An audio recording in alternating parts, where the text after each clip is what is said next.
Nous sommes toujours sur le stand de la région Sud avec David Carvalho, dirigeant d'L2 Concept et Factory Unit, créateur de Rivière à Borne, et qui va nous parler d'un projet extraordinaire avec ses partenaires.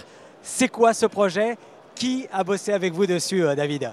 Alors, nous sommes basés à Sophia Antipolis, c'est important de le dire, c'est la terre de l'intelligence artificielle et c'est un écosystème où tout le monde est un peu proche. Donc évidemment, on s'est rapproché du 2 chevaux Méhari Cassis Club, ça paraît assez évident. On s'est rapproché de Incari Labs qui intègre tous les systèmes embarqués. Et ce projet-là, c'est un petit peu incubé. Qu'est-ce que le futur de la mobilité avec l'intelligence artificielle? Vous êtes tous implantés dans la région Sud, qu'est-ce que ça vous apporte? Alors j'étais beaucoup dans la région parisienne. Et c'est très technocentré. C'est-à-dire que c'est un milieu un peu d'ingénieurs ou de marketeurs. On cherchait quelque chose d'un peu plus sensible, connecté à la nature, à l'environnement. En plus, il y a des territoires qui cherchent de l'attractivité, donc ils sont plus réceptifs finalement à ce type de projet. Et pour faire de l'expérimentation, on a besoin d'avoir des territoires qui acceptent d'avoir un peu des projets innovants et de pouvoir expérimenter. Bon, la voiture est très belle, David, on la voit. À l'intérieur, il y a 3 écrans. Comment ça fonctionne? Comment l'interaction se fait avec le pilote? Ça paraît un peu décalé d'avoir comme ça 3 grands écrans dans une Méhari, hein, c'est un peu décalé. Mais on est encore en phase de recherche. C'est-à-dire on ne sait pas trop, en termes visuels, où porter finalement les informations.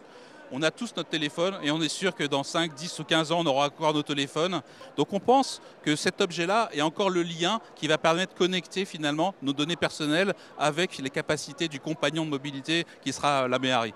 Donc on a imaginé redessiner le volant pour pouvoir inscrire cet écran naturel que l'on a avec ses données personnelles sur l'écran. On se pose ici la question d'avoir cette tablette pour pouvoir avoir quelque chose de plus large sur lequel on peut cliquer de manière contextuelle au niveau tactile. Donc c'est des comportements qui sont rentrés finalement dans le langage commun.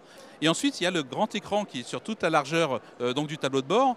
Et ça c'est intéressant parce que ça met en contexte l'environnement, l'horizon que l'on a avec finalement ce que l'on vit de l'intérieur. La prochaine étape de ce projet, c'est quoi concrètement? Alors là, on s'est concentré sur intégrer les composants, donc c'est assez grossier encore. On travaille aussi sur l'expressivité avec les phares qui sont comme des yeux.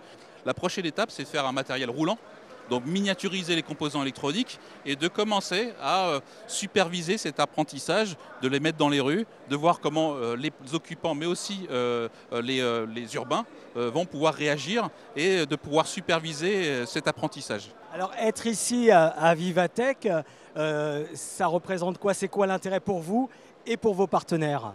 En fait, on est avec nos pairs. C'est-à-dire qu'aujourd'hui, c'est un salon éminemment international.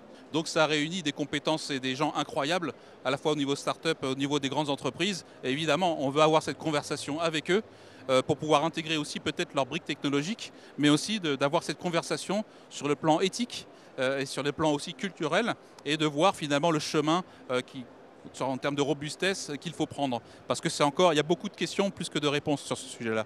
Merci beaucoup David pour toutes ces réponses justement et bonne route. Merci, au revoir.